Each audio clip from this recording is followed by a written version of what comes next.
Now let's say you win. You beat De Niro. Yeah. Which you definitely should beat him. Right? Yeah. Right? Yeah. They still got to give you a shot at the title. You know why? Why? Because the same thing as before. There's nobody left. There ain't nobody around. They got to give you the shot. You understand? If you win, you win. If you lose, you still win. There's no way you can lose. And you do it on your own, just the way you wanted to do it, without any help from anybody. You understand? Just get down to 155 pounds, you fat bastard. You stop eating. What's the problem? Stop eating, that's all. You can do it. You don't understand anything. Do you understand that? Hello, listening people. Hello. You're listening to Spit and Polish Presents. I am one of your hosts, Ryan Sawinski. And I'm Bartek. Hello, Bartek. How are you doing? Yeah, I'm doing alright. Yeah, I'm doing well. How are you? Dang old Boomhauer, yeah. So I'm doing pretty well too. Yeah, around. Yeah, dang old Boomhauer. Man, King of the Hill. Welcome to our Mike Judge episode. I wish. We've already done a Mike Judge, so we can't go back now. We've done. Sounds like a drug. We took our daily dose of Mike Judge. Hand me a judge, man. Oh, dang old Boomhauer. So, we are spitting Polish likingly because we are always spitting. We both happen to be Polish, as you can tell from our names. Ryan is very Polish. Yes, and Bartek is actually Polish. No. Really? I thought you had the Anglo name out of the two of us. Thank God, I got nervous for a second when you said no. I thought you were like rejecting me, but it was shock. It was shock and awe.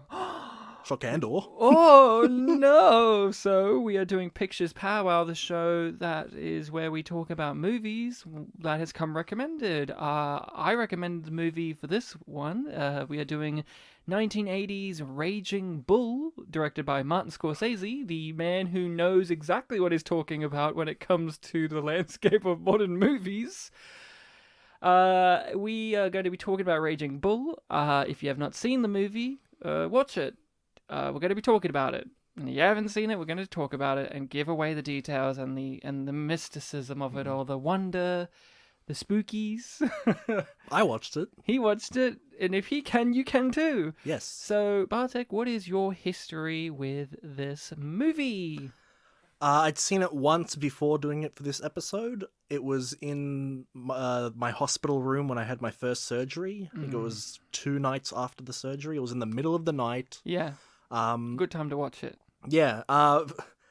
In a shocking twist, a film that I've seen on TV. It feels like something I don't do for this show. Yeah. Yeah, it was on the ABC, which is our channel 2. I had to wait for 2 weird shows that I'd never heard of before to finish. All right. Yeah, I don't even remember what the first one was called, and the second one, I don't remember the name either, but I remember the premise. Okay. But that's beside the point. So I watched this film in the middle of the night in the hospital room. This was after all the drugs had worn off, so I was. You weren't hopped up on goofballs. No? I was actually alive. Yeah. I could walk. Slightly shorter than you were before. Yes, I had less to my body, I guess. Less spine. Less spine, yeah. But less bad spine. Every couple of years, Bartek loses a bit more of his spine. Yes, but again, it's bad spine. I keep the good spine. You'll be like Hank Hill's dad in King of the Hill, where you know how his shins got shot off and they just stitched his feet to his knees? That's going to be you with your spine. They're just going to stitch your neck to your pelvis, and that will be a day, and you have like arms. It'll be great. This is the Mike Judge episode. Yeah.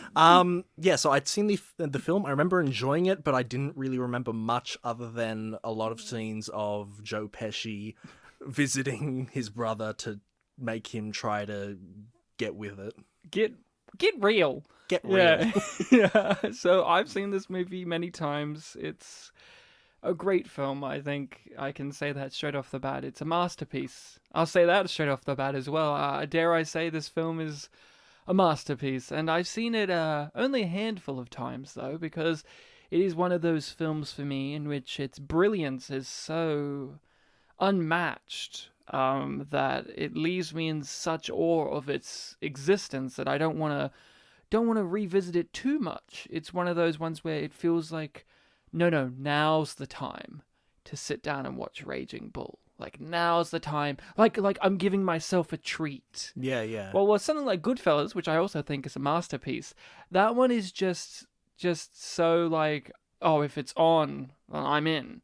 I'm in, and it's like I'll put it on anytime. I don't know. There's different levels. You know what I'm talking about? When Yeah, these yeah, type of of films, course. there's different levels of revisability. Not saying that you can't watch Raging Bull over and over again. You definitely can. But for myself, I like to prolong the experience in between of it all because it's a real treat when I come back to it. While Goodfellas, say, for instance, is I'm visiting an old friend again. Yeah, I in these kind of situations, I like to throw in the word catharsis where I can. Like, oh, it's cathartic to watch this thing. I can do it any time. Whereas this one, I need to give myself an opportunity to appreciate it. Yeah, I would say that for me, Goodfellas is more of obvious entertainment, and Raging Bull is art. Well, it's in black and white. So, yeah. Well, it's in black and white, and it's got this opera music, and it's got Joe Pesci getting punched in the face. There were numerous times where I thought Somewhere Over the Rainbow was about to play. Yeah. So, what did you feel about it on this watching of it? You're no longer in a hospital bed late into the night after having someone fiddle about inside of you. Yeah, I was on my couch. You didn't have to wait through 2 episodes of weird Australian television shows to finally watch a movie that you wanted to see. I really want to know the name of that first show. No one knows. I think it's like Real People or something. Get real, people. There was a segment in that show where they sang about like a missing pencil. I believe you. It's Australian TV. Yeah. So, how did you feel about Raging Bull? I enjoyed it, and I'm very much looking forward to the rest of this episode so we can, delve into it some more, and I can probably appreciate it a bit more. Yeah. Because I don't love it, but I like it a lot, and I'd like to like it more. Well, what's holding you back? I guess I need to delve into it a little bit more to appreciate it more. Right. In a way, this kind of felt like, even though this is like his 7th film of however many he's done, Yeah. it felt like a little bit of, I guess, familiar territory for Martin Scorsese in a way. Like tonally, the fact that this is about a character over a long period of their life and like the big points of their life. I'd seen that in like the Irishman, the Wolf of Wall Street, probably to a lesser extent with that one, but it did feel like familiar territory. And I'd like to, focus on the elements that make it unique. And I would say this was kind of his first major successful big foray into that type of storytelling. Usually, I haven't seen all of Scorsese's films, so take that with what you will, but I usually remember his films beforehand being more in the moment, like Mean Streets or After Hours or Taxi Driver, right? Where it's like, here it is. You're not getting the full life or rise and fall of an empire or a man or this. Yeah. I understand what you were saying. Actually, when I was watching the movie, there was lots of things I was noticing outside of some of the familiar stuff that we've seen him explore over the years.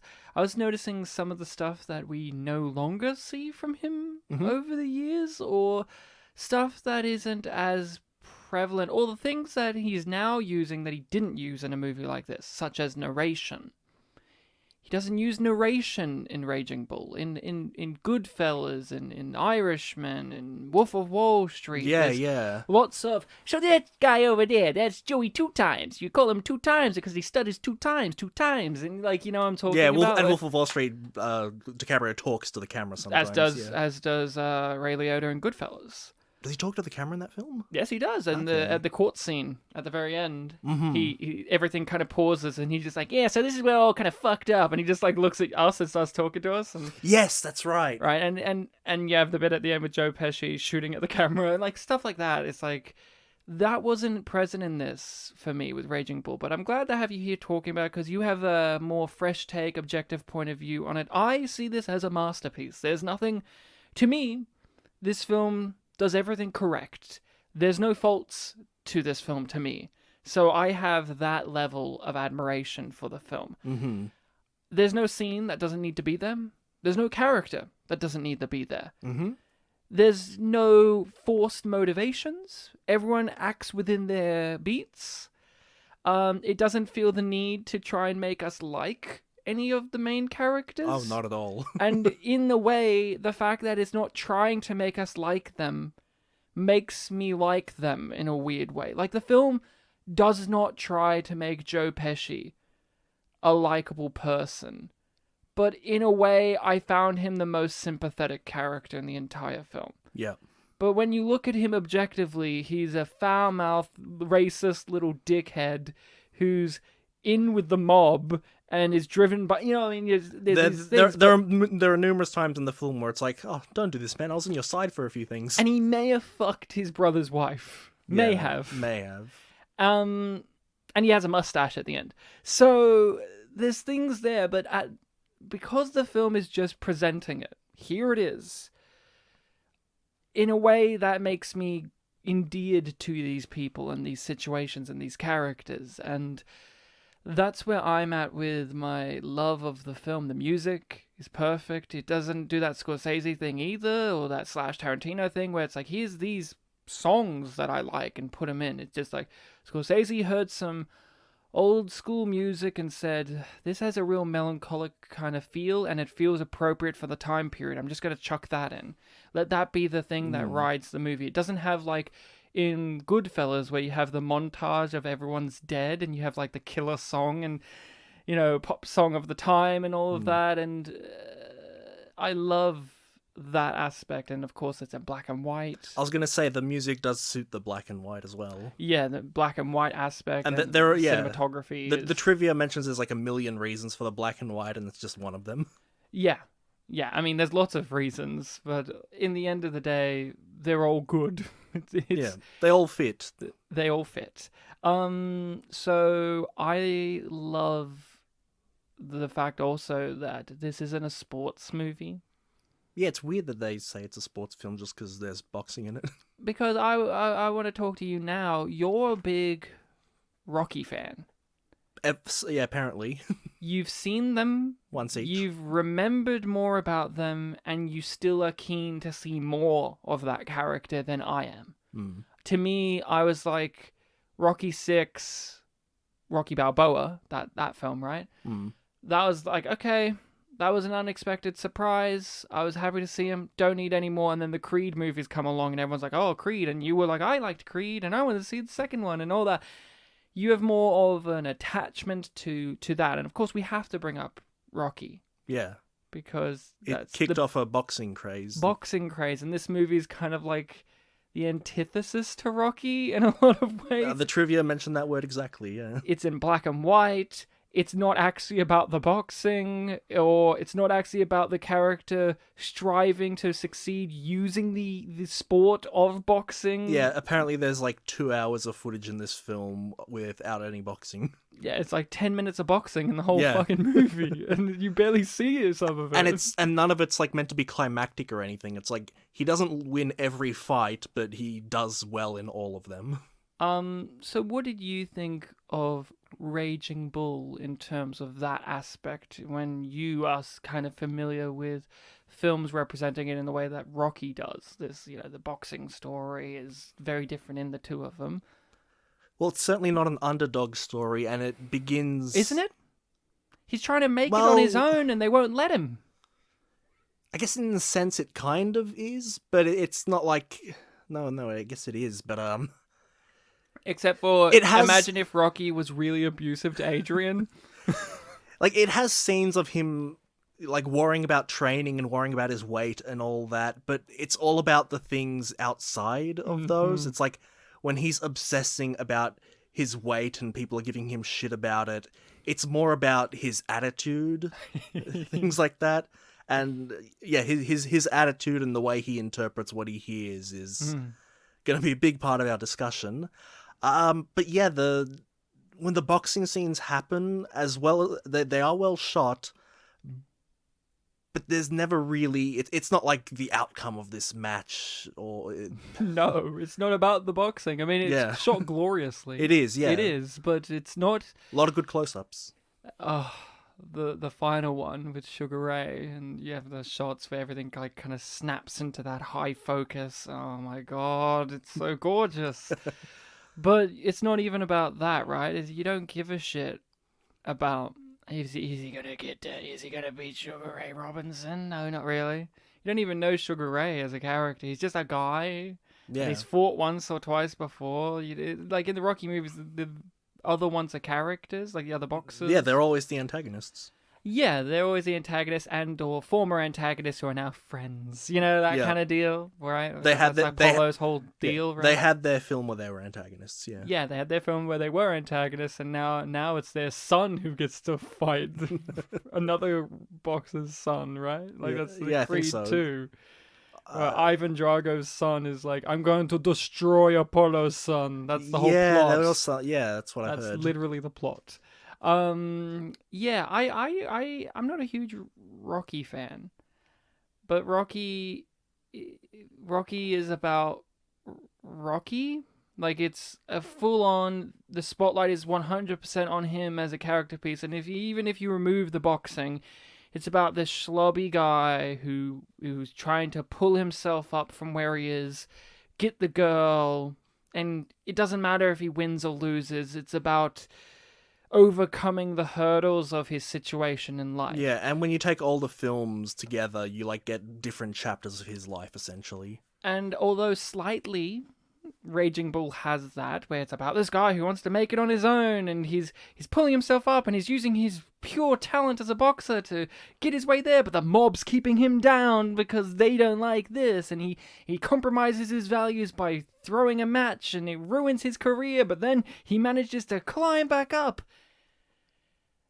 None of that is important because it's really about a toxic, parasitic man who ruins everything around him because he is so paranoid and controlling and is just an asshole through and through. Yeah, he picks on little things that are said that don't mean what he thinks they mean, and he will not let them go.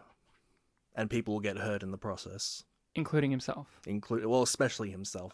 Oh, I know. I want to say especially everyone else around him. Especially everyone else around, but in the long term. I mean, yeah, in the long term, sure, because also this movie is focusing on him in the long term. Everyone else in the long term we don't get to see because they've left him. They bail on him, so yeah, in the long but when term. we see Joe Pesci at the end, he's like this sad little old man who just doesn't want to be touched. Like, he's still traumatized. So that says a lot. How did you feel about De Niro in this? Because as we've gotten older, and as he's gotten older, we have an understanding of what De Niro is as an actor now. You know, he's the guy who does the face, and he speaks like this, and he's the Mr. I'll change my body and method actor, Yeah, and I played Rocky and Bullwinkle's. I was the first method actor who played a cartoon. What was his name? Fearless Leader? Fearless Leader. You Yeah. know, we get in meet the parents, right? Yeah. And now he does movies where him and Christopher Walken are like grandparents who have to fight children with plungers and shit, right? And he does Dirty Grandpa. Right? I haven't heard of this Christopher Walken Oh film. yeah, it's a real film. I can't remember the name. It's terrible. I'm pretty sure Morgan Freeman's involved too, but I'm not too sure. Oh, so it must be terrible. How do you feel about Robert De Niro as an actor, and how do you feel about him when you see him in this movie? Going all the way back in time. Yeah, in this film, it was almost hard to think, oh, there's Robert De Niro acting. It just felt like this isn't Robert De Niro. This is Jake LaMotta. This is a character who is not an actor.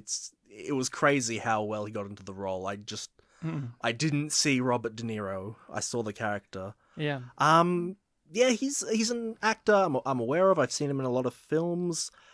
He always does a good job. Yeah. Yeah. Why do you think, in a way, there was a period of time, maybe we're still in it now, where people have kind of got sick of him, or he became like more of a like, oh, here we go, De Niro doing De Niro stuff, if he's always like solid and transforms and fades away into the role he's playing? Is it because he just has a very recognizable face and mannerisms? Is that it? Maybe it's just over familiarity. Yeah? You think? Maybe. Do you think you need to do a Daniel Day-Lewis where he makes a film like once every decade and that's like, and it's like the best performance you've ever seen, and then he's gone again?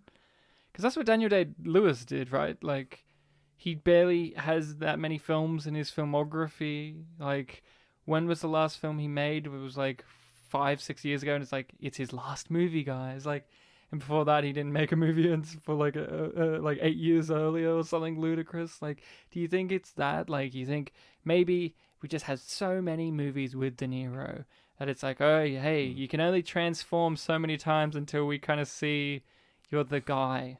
I guess, or maybe it's a thing of like you're waiting for him to do like an auteur director's film. Yeah, you're waiting for him to do. You mean a good film? You know, you like Meet the Parents is like him cashing a check, but The Irishman is him like making art, right? This movie where him and Christopher Walken play pee poo poo fights or whatever with grandchildren is like him picking up money for whatever project he's gonna do next with Scorsese is the one. Do you think? So I'm really curious about this film now. I can't tell you what its I know name we is. can't. We're doing I Raging can't Bull. tell you. It's called Godfather 3. No. Godfather 4. Oh, the prequel. Was he in Godfather 3? No, he was in Godfather 2. Yeah, I know he was in 2. No one was like. No, he wasn't in 3 because he couldn't Well, play Don Corleone again. Well, wasn't Al Pacino in it? Yeah. So that's someone that was in 3. Duvall wasn't. He left. So because he knew. Duvall fucking knew. There's a guy. So when you were rewatching this, what did you feel about our main character? Is he like? How did you feel when watching him? He's a very paranoid character. He's very angry. He's abusive. He's toxic. What about that character? That type of character, not just him in this, but that type of character, is so viable as something to watch, because you could just say, what is there to gain in watching a guy be terrible for 2 hours and 10 minutes? I could see people, looking at this character and just thinking this guy is the worst. Like Pauline Kael, where her film review was like so scathing, yet De Niro printed it and kept it on his wall and wrote like in red pen, like, yes, so that was the point. And was that De Niro or Scorsese? I thought it was De Niro. Okay. I can't remember. Thought it was Scorsese. It doesn't matter. The film goes all in on making him giving him all these negative traits. Apparently an original draft made him even worse. Apparently he was even worse in real life, because this is a biofilm. Oh yeah, there was that trivia point about him and his wife. Yeah, ex-wife. Sorry, we should mention this was based on a real guy. Yes. And the real guy consulted with the film, worked with De Niro, and so he was on board. He was on board. His name was in the opening. I'm like, oh. He only died in 2017. Oh, wow. 95. Isn't that crazy? Yeah. For a boxer, too. Yeah. That's pretty long. A guy whose big career was in the 40s and 50s, getting early punched 50s. In the head. Yeah. His name appears in the credits, and I made a note of it, and then the character was named Jake LaMotta. It's like, oh, it's about that guy. Sorry, what was the question again? What is so entertaining about watching someone like Jake LaMotta be the main central focus of the movie when he is just a prick for 2 hours and 10 minutes? I guess there is the whole thing of like, where is this character going to end up? Is there going to be some sort of like silver lining at the end of the story?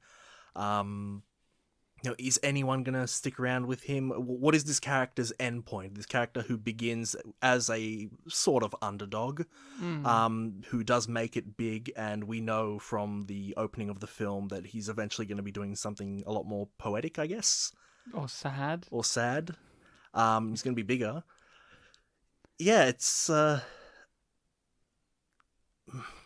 just seeing what's going to happen with all his relationships, what's going to happen with his career. But why is that? I always think about this when I watch these type of movies, because I always think about people who don't like these type of movies. And I ask you, well, why are we invested in seeing that if the character is still so horrible anyway? Like, why are you wanting to see if anyone sticks around, if maybe you yourself don't want to stick around for 2 hours and 10 minutes watching someone with no redeemable qualities? Because unlike Ray Liotta in Goodfellas, who was charming at points in that movie, correct?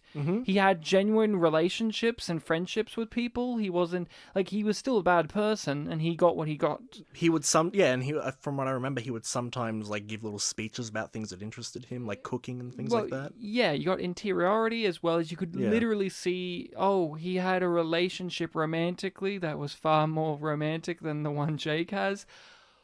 Why should I care about a guy who has none of that? Because was there any point where Jake LaMotta in this film was genuinely nice or charismatic or anything you would associate with being good? And not just he became pathetic at the end and that made you feel for him in a little bit because pathetic is sympathetic. Yeah, I'm thinking of moments where he is sort of gentler, but then it's all undersold by the fact that, like, he's cheating on his wife at this point. He's clearly, you know, thinking with his dick here when he's, like, going on that date with Vicky. Or he's manipulating them with him being nice to see if they'll slip up some information about what he thinks their true things are. Like, he does a lot of that, too. Yeah. I put it down to multiple factors. All the stuff you said is definitely there. There's just something cathartic, as you like to say, about watching someone self-destruct on screen, because we ourselves are capable of all the terrible things he is going through. The abusiveness, the anger, the paranoia. We as humans and as individuals, we have that within us. We could easily be that. We aren't. And sometimes it is fascinating to watch someone who is that and to see what makes them tick and what pushes them over and what keeps them back, and to see, more importantly in this film, the effect it has on everyone else around him. Because as that piece of trivia said, Jake LaMotta didn't realize how horrible he was until he saw this movie. And you could see watching this movie, Jake LaMotta at the end of the film kind of doesn't know how horrible he was to everyone around him either. He kind of just thinks about himself. And that is fascinating, especially in a movie like this. Watching someone poison the well and the people around it drink from it and get sick as well. And seeing how they operate. Because as I said, to me, it's like Jake LaMotta isn't the thing that carries me. It's Joe Pesci. Joe Pesci carries me throughout the movie because I feel so fucking sorry for him. Because he seems like, outside of, you know, the blatant, terrible things about him that you could associate with him being from the Times and him being the brother of Jake LaMotta. Yeah, there's a line earlier on where, like, he's talking to one of the mob guys and they're talking about who's the middleman. And really, throughout the film, you really do get this sense of like, oh man, this Joe Pesci is such the middleman in this situation. He just can't get anything to go like 100% right. Yeah, and you find him sympathetic outside of all these faults of his because he's genuinely trying to make sure that everything goes right. He's sacrificing his own time, his own life, in the benefit of Jake's dream. Yeah, there never seems to be a point where Joe Pesci's character, Joey, says, you know, like, finally everything is right. It always feels like there's always something missing that he has to do, and it's always usually Jake needs to step up. Jake is fucking up in some way. It always goes back to the rage in the raging bull. Jake's rage is always stopping everyone else's happiness around him. And that's why watching a movie for 2 hours and 10 minutes about a guy who's an angry asshole can be really great and cathartic and entertaining and enlightening, because you see the effects of his rage and his anger, not just on himself, as you can see by the very end of the film. I mean, look at him by the end of the film. Just look at him. Look what he's become. Yep. We haven't said the phrase yet, but character study. It's a character study. And character studies are great for some people and not so great for others. And Scorsese knows characters. I would say, to me, the great strength of Scorsese as a filmmaker, you know, obviously he knows how to shoot a scene, and he knows how to direct an actor. He knows what music he needs. He knows all these things. To me, my thing that draws me into Scorsese is he knows how important characters are to his films. All the films we listed earlier, like Wolf of Wall Street, Goodfellas, this. It's always, always, always about the characters to me when I come to Scorsese. Tarantino, he has other things. Like, he has fun characters. His is about his writing. right? Like yeah, his yeah. quippy dialogue and the set pieces. I come to Scorsese for character, and when I say character, that also carries with it theme.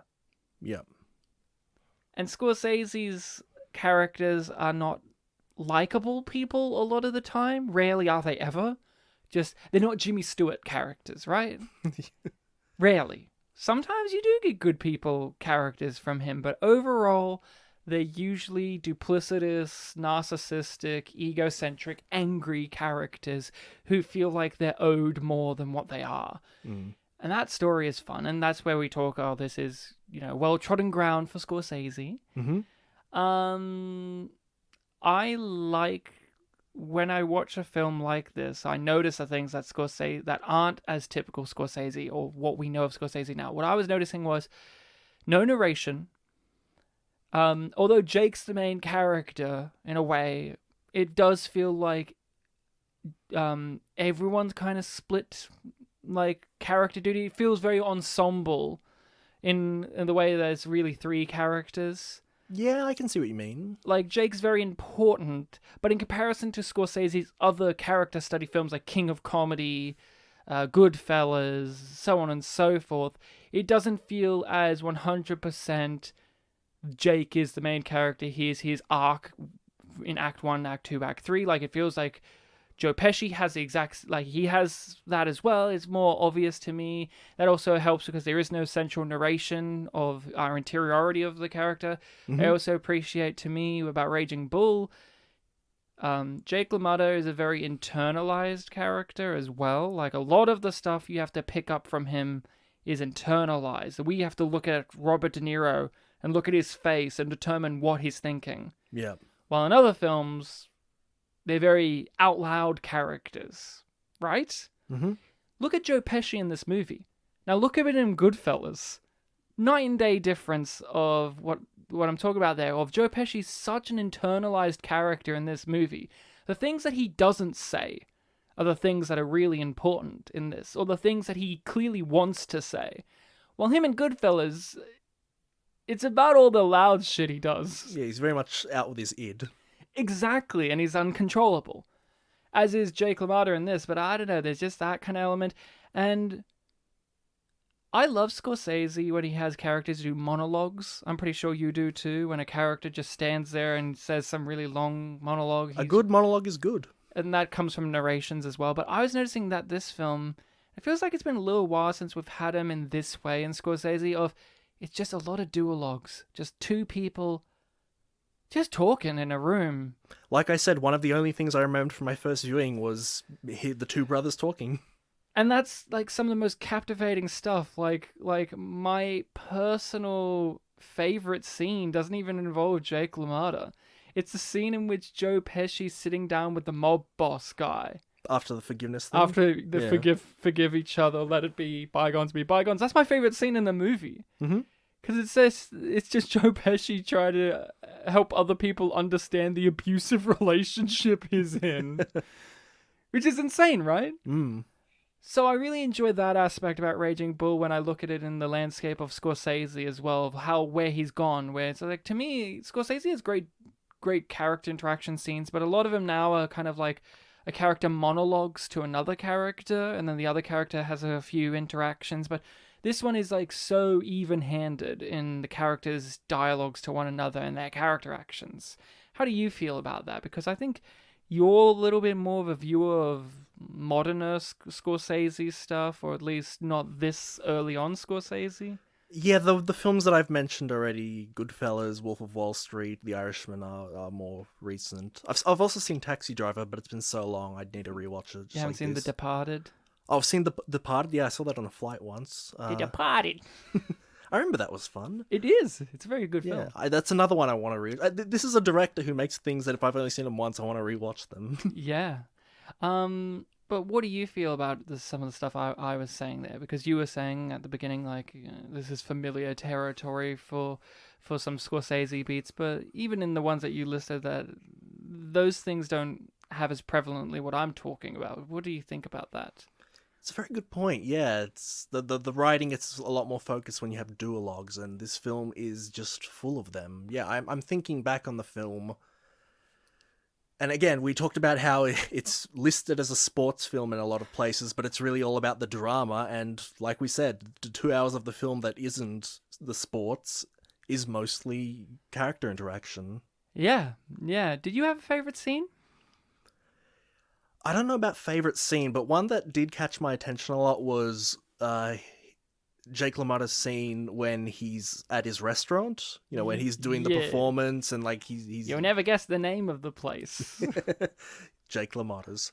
Yeah, he's like doing the performance, and I'm gauging like, okay, so where's this character gone since, you know, this time skip? He's not a boxer anymore. He's a lounge lizard. He's a lounge lizard that owns the place. He seems like he might be a bit more sociable, but he's like letting slip a lot of these like sleazy lines, and then a few interactions later, you're like, oh no, he's still a sleaze. He just gave a big speech about how much he loves his wife, and like the 11th anniversary is coming up, and now he's kissing 2 girls as a means to determine if they're 21 or not. I mean, even in his monologue about loving his wife, he couldn't help but fuck it up at the beginning of it, like the delivery of it. Like he had some fumble over like, my wife and I are getting married. Oh wait, no, like he fumbles, then he's like, is she here? God, I hope not. That kind of thing. Like even then, and even before that, he was seeing what a sexy girl sounds like on a microphone. Yeah, exactly. Even then, the facade that he wants to put up, he doesn't even successfully do it because he's just not very good. Yeah, but he's still got like this slightly more charming presenter kind of vibe going about him. Well, you mean it's because he's talking, not just silently looking at you like he wants to hit you? Yeah. Like he was in the rest of the movie. Yeah, that was a great scene. I really liked following from that later when the cops come and they're like, she's 14, Jake, and then he's like, come on, seriously, you're gonna look at this and you're gonna look at this, tell me. No, you hear the cop being like, I know, Jake. like what they agree, but they're like, it's the law, Jake. Yeah, and jumping back after the fight where it's one of the fights he loses, and like he's in the changing room and he's like, I just want to be left alone. Yeah. That scene, his performance also kind of captivated me a little bit, because it's like, a lot of the people are upset in this scene, you know, like he's been cheated out of a victory after the guy came out winning, but he looked like he was about to die. It was the first boxing fight after him and Vicky kind of started getting together. Like he had that scene at the barbed wire fence or whatever, the chain fence. Yeah. One of the lines was that she wanted to come talk to him to cheer him up, and he's like, I just want to be alone. Like everyone was upset in that scene, but I feel like he was the least upset. It seems... Yeah, he was internalizing a lot more, but then he lets it out when he had to take the fall, and he's like wailing like a little baby about it the whole time. Yeah, the way I saw it was like... In a way, I'm trying to say that maybe he wasn't really all that upset about the outcome. I feel like, in a way, the fact that he was able to rage and let loose was like what he wanted to get out of it. A lot of people were saying like, oh, you know, you really did win that fight. And I think like inside he knew that he won that fight. Oh yeah, that's what I think. I think when it comes to that, he can rationalize it because he's like, no, I did it. And then that's what makes the scene that I keep talking about where he takes the fall. Yeah. And he cries. Because it's like, there is no justification he can make for it. He did sell out every piece of value he had. Mm-hmm.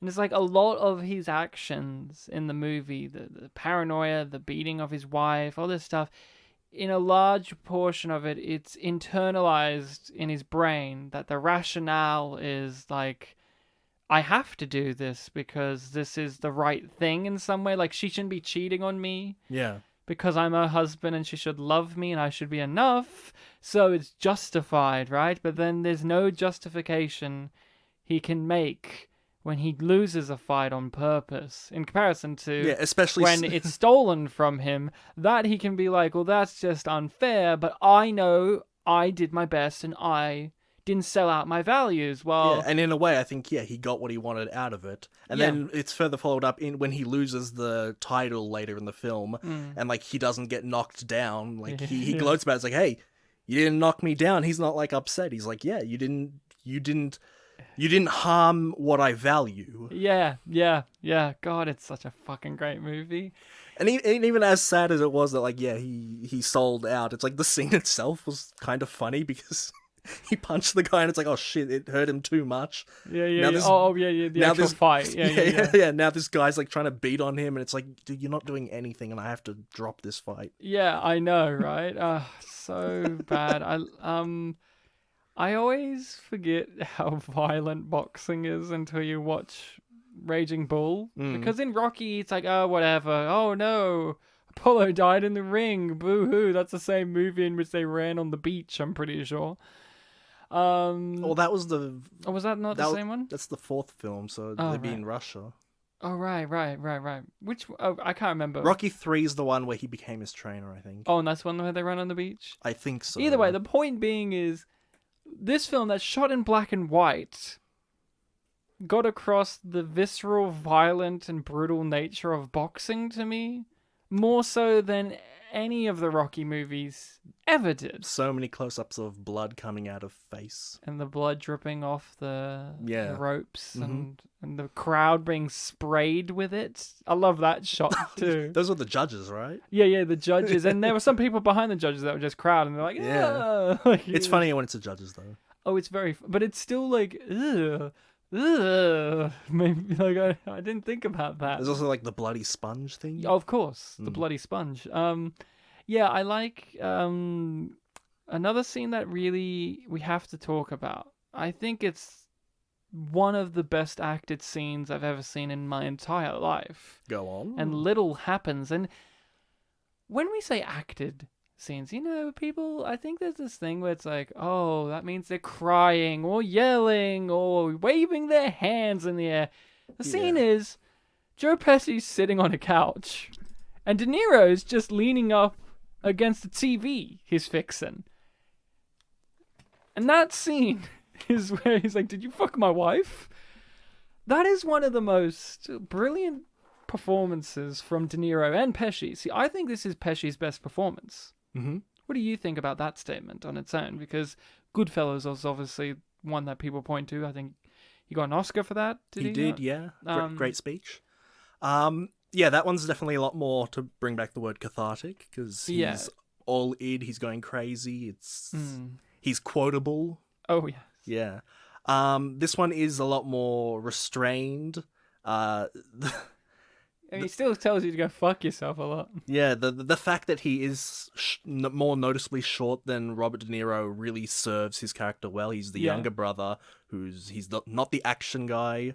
Not this is, this isn't Schwarzenegger. I don't mean that by action, but he's weaker.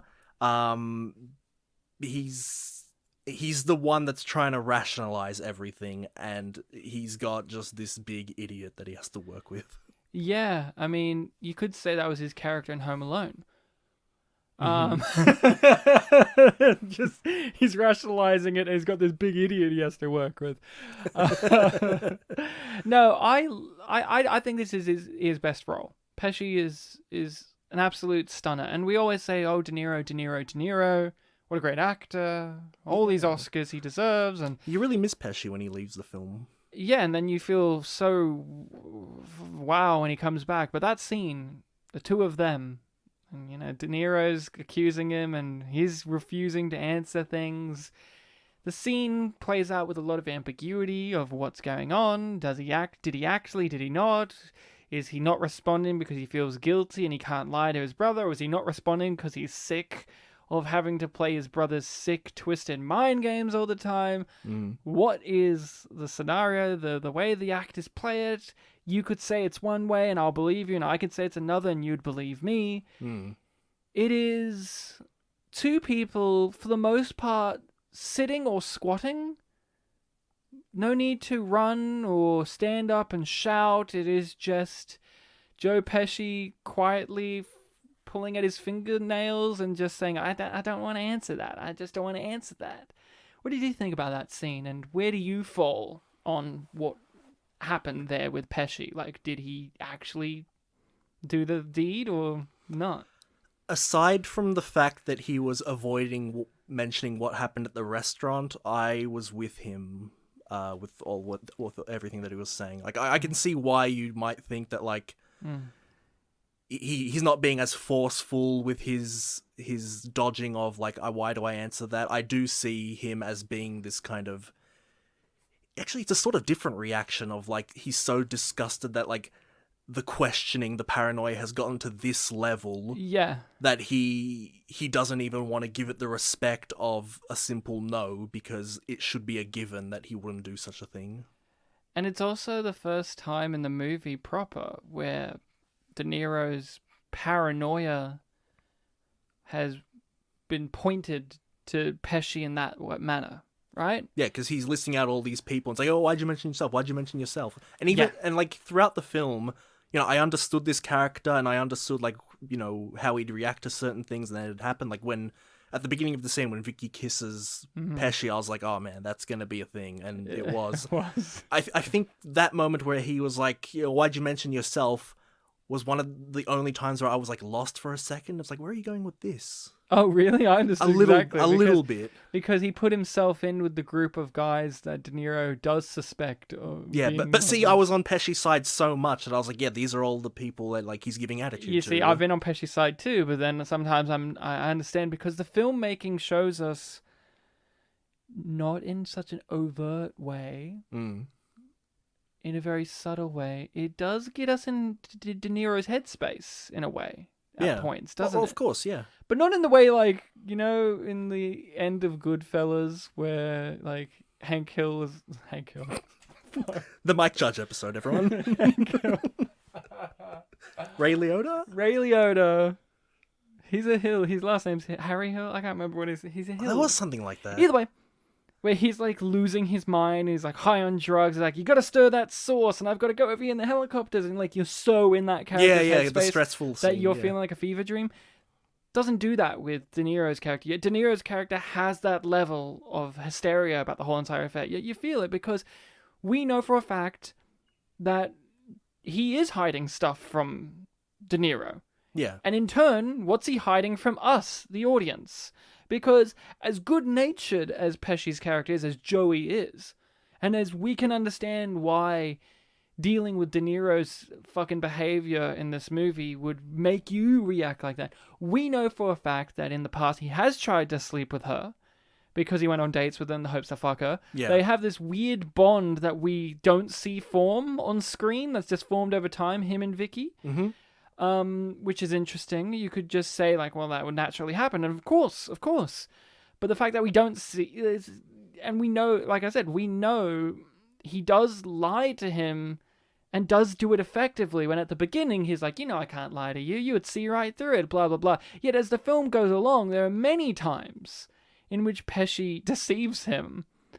And De Niro doesn't find out in the moment. He finds out later. And then it's played off by Pesci like, oh well, you know, that it all under the bridge now, blah blah blah, it's all gone, blah, time's moved on, hey, I didn't mean anything bad, hey, it all worked out in the end, that kind of deal. So the fact that there are those pieces of breadcrumbs for the Jake LaMotta character to feel that there is so rewarding, because it doesn't just feel like it's out of nowhere paranoia. We as the audience can see those things are there, but like you said, Jake LaMotta is such an relatable, volatile character. When he goes, oh, you put yourself in with them, did you? Kind of deal. You have to side with Pesci because it's like you're dealing with someone who's just gone off the deep end here, but at the same time, because of the storytelling and the filmmaking, what we do and don't know about Joey does show us, the audience, the ability of why Jake LaMotta feels this way about his own brother. His own brother. And the fact that we don't get very much of Vicky, too, also doesn't help anything, but I feel sorry for her so much. But then you watch this other film and he was like this with his first wife, the exact same fucking way, and you're like, of course it plays out like this. Of course it does. He wanted that steak. Oh, God. Then he got the steak, then he flipped the table. You're an animal! No, you're a fucking animal! Your dog will be dead in the hallway by morning! Oh, Jesus. What did you feel about... when it came to the end of the film, it jumps forward and we're at the, you know, he's later in life, and we had the beginning where we had the scene of him in the dressing room prepping himself. What did you think about that? For the most part, this film does do time jumping, but it's only like a couple of years, so you have De Niro fairly like this is the stage of his life, and then you skip forward like 20, 25 years in the future for the third act. What did you think of that? Because that is a big creative decision to make that we have criticized in the past, or have the ability to criticize when a movie or TV show or something does a time jump. What do you think? Yeah, even though this is a film that came way later, it did remind me of like the ending portion of The Irishman, where you just see how much Robert De Niro's life has, you know, everything that he's grown with is gone. He's the only one left in his life now. And it was the same here. Like I said, I really enjoyed that LaMotta's restaurant scene because it just showed us like, oh, he's changed a little bit in the way he presents himself, but he's still, you know, a despicable person, and he's very openly sleazy. He's gotten worse. He's gotten worse. I read there was a trivia point that was mentioning that we mentioned the trivia a lot. That good trivia. Good trivia. There was plenty of things to think about. There were like some members of the crew thought that it was a redemption story, and then there were others that thought it wasn't a redemption story. You mean Scorsese and De Niro thinks it's a redemption story, and the writer Paul Schrader doesn't think it's a redemption story, and thinks that putting on the Bible quote at the end is just Scorsese trying to tack on that there's a redemption for him? I was going to ask about that. Do you think this is a redemption story, or do you think he finds, as it says at the end, do you think he goes from being blind to being able to see? What do you think about that? I wouldn't use the word redemption, no. I think that this is a film, the ending of this film is him trying to make peace with the decisions that he made. How? Just trying to trek on, even after, you know, all the fuck ups he made. He's still trying to keep at what he's doing. It's obviously getting worse for him, but he's, you know, he hasn't stopped trying. He's still a bull who's charging ahead. Yeah, but see, I don't find this a redemption story. I agree with Paul Schrader, the writer. I agree too, yeah. But more depressingly than you, when it's Pesci at the end, right, and he's like a little old man, and he's kissing him, and he's like telling him, hey, forget about it, it's in the past now, we can forgive each other. And Pesci's like, yeah, I'll call you or whatever. I don't look at that as like a potential for happiness. I look at it as just De Niro, like Jake LaMotta is just forcing himself onto his brother because he conveniently saw him. I'm not saying it's a happy ending for Joe Pesci at all, or that he did the right thing. No, but I don't think he learns anything. I don't think so either. LaMotta, I don't think he has any form of redemption. I don't think him charging ahead and I don't think he's trying to be a good or make good or whatever. I think he just is doing what he's always done, which is just pull others towards him and bring them down with him. Because at the end, it's just this pathetic old fat guy still thinking he's the king after having sold his championship belt or fucking it up in the process of trying to sell it. And he's just like this pathetic, decrepit old fool. And I look at it more as, in terms of the biblical quote at the end, which of course Scorsese and everyone has talked about what that actually means. Don't care. This is what I get out of it. Like the, you know, blind and now we see type of a deal. I think it's more for us, the audience, in terms of, hey, at the end of this story, we now see what this type of behavior leads to. This, I'm the big guy, I'm the champ, I'm the best, everything's important because I say it is. It leads to ruin. Yep. And that's what I get. I think it's okay to see a movie about a character who, in a way, doesn't learn anything, because if the movie chastises them for that, instead of rewarding them, depends the piece, but in this context, then it is satisfying. Because at the end of the day, his life is terrible. To the point in which Jake LaMotta, the real guy, did not realize what a prick he was until he saw this movie. And then even his ex-wife said, you're still much worse than that. Imagine that too. Like, this is the tame version, because he was hitting her and fucking doing all these terrible things, and you were worse. I mostly agree with all that. I think I just said it a bit more of an uplifting way. Yeah, that's what I mean. Yeah. You had a more uplifting way of seeing the same thing. I'm and saying like, this is more like bleak and depressing for him, but as an audience member, it's again cathartic. I know you know what I mean when I say this, and I don't know, maybe you could verbalize this statement, because we both come from this background and we know Scorsese is as well. Mm-hmm. It's a very Catholic film, isn't it? It has a very Catholic-y vibe in terms of that stuff, that very old school Catholic biblical vibe in terms of that. What do you think about that statement? Because he's a very Catholic filmmaker, Scorsese. Yeah, a lot of the family scenes, I really get a kind of Catholic-y vibe from them. It's like, there's the wife, there's the kids, they're all together at the table. Yeah. Even though they break into like all this swearing, there's always a basis of like manners and things like that. Yeah. Yeah, there is a sort of like Catholic-y vibe. There was I think there was like a cross above a bed at one point. Yeah. There was a priest at one point. Yeah. They're very in with a priest, and they treat that priest with respect, Except for they don't, because they make sex jokes at him. I look at it in this way a lot too. With a character like Jake, I always get reminded of, in Catholicism, there's this central notion, if I'm not mistaken. It's been a while since I've been active in it, so you can tell me. Let's see if I remember. That we're born with sin, and we have to work our way with our deeds in life and our good intentions to work off of that to be able to go to heaven. Isn't that the idea? We're born with sin because of the death of Jesus? The death of Jesus was forgiveness for the original sin. For the original sin, but... and the whole thing with us now is that we will commit sin in life, but as long as we apologize for it and we continue to try to strive to do good works, then we will be able to enter heaven. Yeah. And that's what I feel about this movie, but it's someone who doesn't understand that. Mm. And it's not like the film has this, but it's just, I know Scorsese is a filmmaker, and I know Catholic filmmakers like Calvary, that film, where that's a literal Catholic priest. Yeah. As a central character, but that film's very Catholic. It is very Catholic. Even though it's about the disillusionment of Catholicism. Same with In Bruges and other films that those two guys make.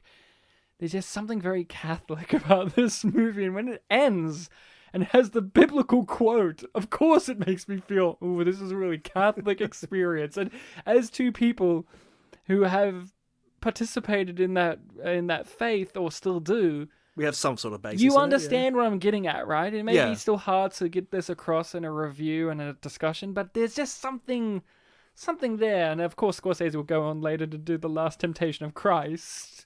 I forgot that was him. Of course it was him. And then he did that other movie with Andrew Garfield as a priest, and Liam Neeson is like a priest who goes off and goes rogue, and they have to go get him, and I can't remember what it was called. It was I don't know that I've heard of this one. It was a few years ago. People didn't like it because it was boring and Catholic, but I remembered I enjoyed it. You've seen it, okay? Yeah, I've just forgotten the name. It's got Adam Driver as well, briefly. Yeah, and it's like, they have to go get him from, I think it was the Japanese or something. The old, back in the day when priests and Catholics were going to try and spread the religion to other places, and then it's like to Asian countries, it's like, go fuck yourself. Is this in the 1500s? Yeah. This is period piece. Okay. Period piece. Okay, I didn't. Oh, okay. Yeah. So, man, I'm forgetting it, but someone will tell me. Sounds interesting. You say people didn't like it? So, it's because it's Scorsese being religious Scorsese. People didn't like The Last Temptation of Christ either. I mean, religious people didn't like that one either, because obviously Mary Magdalene was a heavy player in that. Right, yeah. People don't like that. People don't like women. People don't like Jesus secretly had a lover. But he talks to a lion at one point. It has a thick New York accent. And David Bowie's Pontius Pilate. What else do you want to discuss with this? There was something, but we had so much fun just now that I've forgotten. Oh, Black and White. Oh, yes. I think this is one of the most gorgeous looking movies I've ever seen, and I cannot imagine this in color. There are some movies where they're in black and white, even if they are from the times in which there was only black and white, where I imagine what they would look like in color. Mm-hmm. I do not have this for this movie. This movie is black and white. I do not imagine this in color. It is too perfect in black and white. There's many reasons, apparently, in the behind the scenes, or one, who knows, but... Certain colors didn't look right and things like that. Or it matches Jake LaMotta's autobiography and so on in a time period. Either way, it's the perfect choice to me. But how do you feel about the look of this film? How do you feel about films that are in black and white when they're from an era in which we no longer need it? Mm-hmm. What do you feel about that? Because we know that there are some people who hate that. But what do you feel about that? I think it fits the mood perfectly as well. Yeah, it gives it an old feely tone. It matches the era in which the film was made. I know that we've done 40s films on this podcast that were in color, but those have mostly been comedies, if I'm not mistaken. Yeah. Where I guess color and comedy kind of mesh well together. Certainly not saying it's always the case. Charlie Chaplin, but. Yeah, this film actually does have a section where there is color. It's the wedding videos, which were different cinematographer. To use the word cinematographer. Apparently, it was just a random crew member. There was like wedding videos, home movie videos, and they had a completely different tone. If you want to know what it looks like in color, look at that. Yeah, and then be done with it. Because when we commented about Ed Wood, when we did Ed Wood, we had one or two people comment on that episode saying, "Oh, well, there's only like Schindler's List or whatever that should that movie's the only one that it's actually good being in black and white when we live in a world in which we don't need it." And I listed off like 50, you did, 15 or so movies, and one of them was Sin City, because a lot of that's in black and white, and it does the Schindler's List effect, where there are some bits of the black and white image in color. Yeah, that one had yellow or something, Yeah, right? it has a few, but and then he's like, it doesn't count because this, and yet the example with Schindler's List was the one that he used as like, it's perfect when it does that, yet Schindler's List also does that effect sometimes too, so fuck it. But overall, I just wanted to bring that up because I think if a piece is in black and white, it doesn't draw me away from it. Sometimes it will draw me in. It will be like, ooh, it's in black and white. And I think you can have movies that aren't like Raging Bull, where it's like, oh, it's in a time period and blah, blah, blah, blah, blah, where it can be black and white. Eraserhead. Eraserhead, I can't imagine that movie in color. Fuck me, I can't imagine that movie in color. And yet when I think of David Lynch, I think of his colors in his movies and how much they pop or drain away. Or like, that's what I liked about Mulholland Drive. I like the visuals and the color palette of that movie. Same with Blue Velvet. But I can't imagine Eraserhead in color. Can't imagine it. That film isn't set in 1942. It's set in, I don't know when, actually. I don't know. I haven't seen the film, but it was made in the mid-70s, right? It was made over several years, but yes. Right, yeah. Yes. But, and again, Elephant Man. I mean, that's a period piece movie as well, but I can't imagine that one. Yeah, it was the same year as this film, right? Yeah, same year. That was the competing film. There was several black and white movies going on around this time, huh? Both films had an I'm not an animal quote.